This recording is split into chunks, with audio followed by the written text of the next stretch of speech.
Roland Nivet, bonjour. Aujourd'hui est sorti le Livre blanc pour la paix, qui est une œuvre collective de plus de 40 associations. Pouvez-vous nous présenter cet ouvrage, les grandes lignes et le pourquoi d'un livre blanc pour la paix?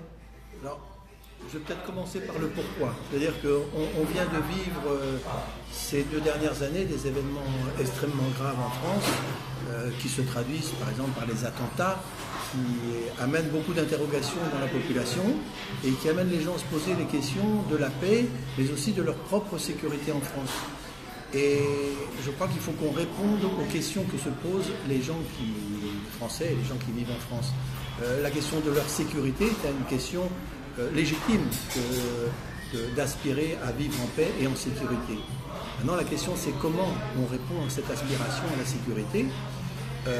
La réponse qui semble se dessiner au niveau, par exemple, du gouvernement actuel, c'est de proposer l'augmentation des dépenses d'armement.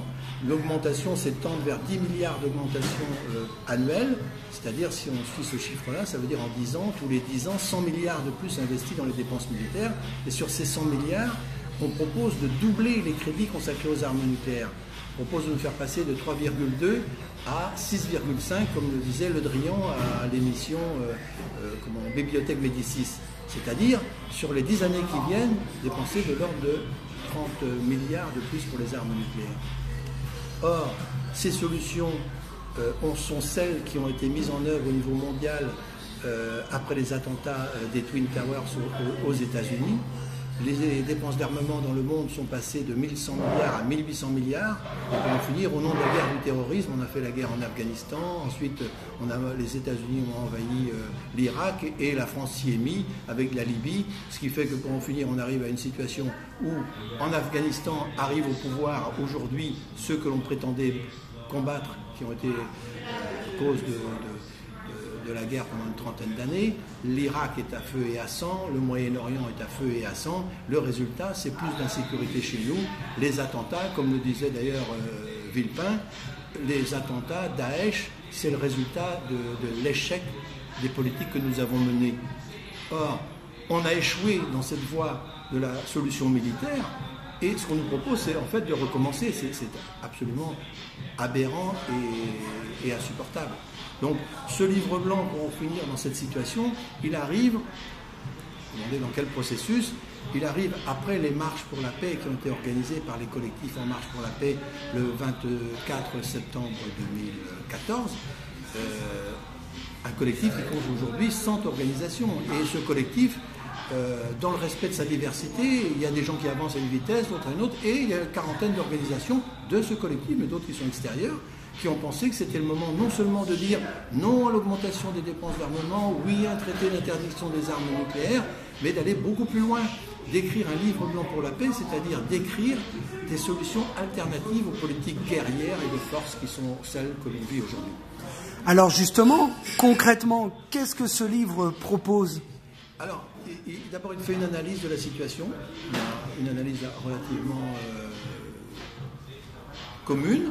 Ensuite, on analyse sur quels sont les outils qu'on a en main, par exemple, et en s'appuyant ça sur le travail des Nations Unies, la Charte des Nations Unies, mais aussi les résolutions des Nations Unies pour une culture de la paix, les dernières votes des Nations Unies pour les objectifs du développement durable, mais aussi le travail des organisations comme l'UNESCO et l'Organisation internationale du travail. Une fois qu'on a vu ces outils-là, on a analysé la situation de la politique de la France, parce que c'est quand même ça qui nous intéresse, pour, à travers la loi de programmation militaire, voir que cette loi, elle a programmé, pour en finir, l'augmentation des dépenses d'armement et fait de l'industrie de l'armement un outil qui est indiqué comme cela dans la loi de programmation pour la compétitivité de la France. Ça implique le commerce des armes et la France qui maintenant se place dans des interventions militaires un peu partout dans le monde.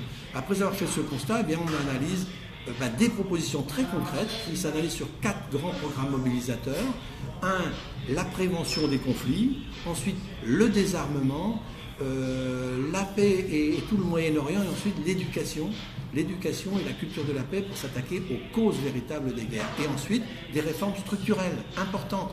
par exemple un observatoire des situations préconflictuelles, un institut de recherche sur la paix comme il y a le CNRS ou l'INRIA ou des organismes de recherche spécialisés, un institut pour le développement de la citoyenneté comme aujourd'hui il y a des maisons de l'environnement partout en France, et bien qu'il y ait des maisons de la paix.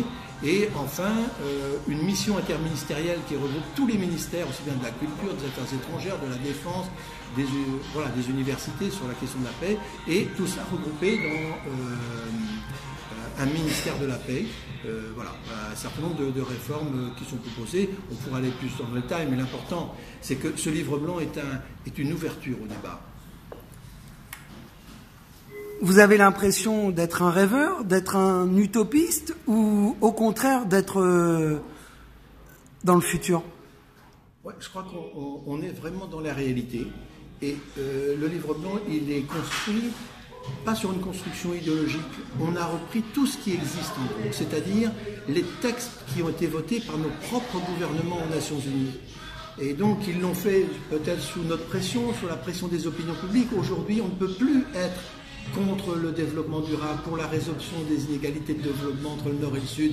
Qui peut être contre une culture de la paix et de la non-violence? Donc aux Nations Unies, on vote des textes et on ne les applique pas dans notre pays.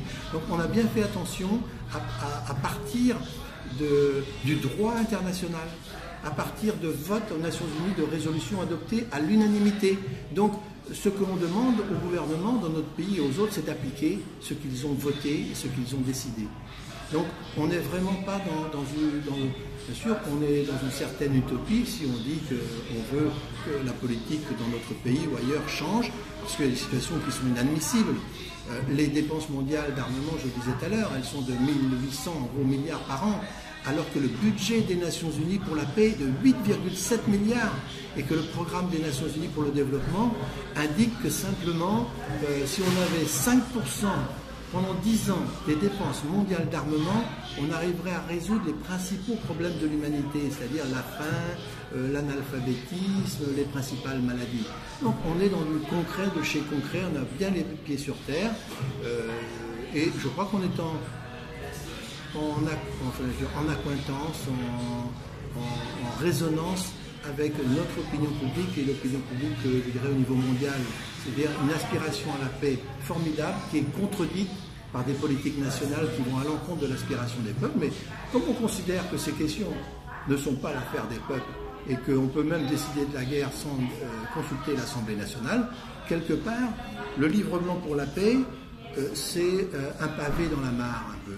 C'est-à-dire les citoyens prennent la parole et construisent une alternative. On n'est pas plus bête que les autres, on a des compétences et on prend la parole et on souhaite que ce soit vraiment un vrai débat. Que ces questions-là, c'est le deuxième budget, la défense c'est déjà le deuxième budget de la nation. Bon, on parle beaucoup de l'éducation, mais qui parle de la défense? Peut-être que les gens pensent qu'ils ne sont pas compétents, que c'est un problème complexe, et donc le livre blanc c'est aussi un outil dans un langage accessible pour que le débat existe. Il n'est pas à prendre ou à laisser, c'est lancer une contribution au débat sur une question qui n'est pas beaucoup débattue, et on le propose aussi au moment des élections, mais la proposition elle vaut pour au-delà, c'est-à-dire pour les mois à venir. Mais c'est vrai que pour les élections, ça va donner lieu, on l'espère en tout cas, à des débats dans de nombreuses villes qui pourront s'organiser autour du livre blanc.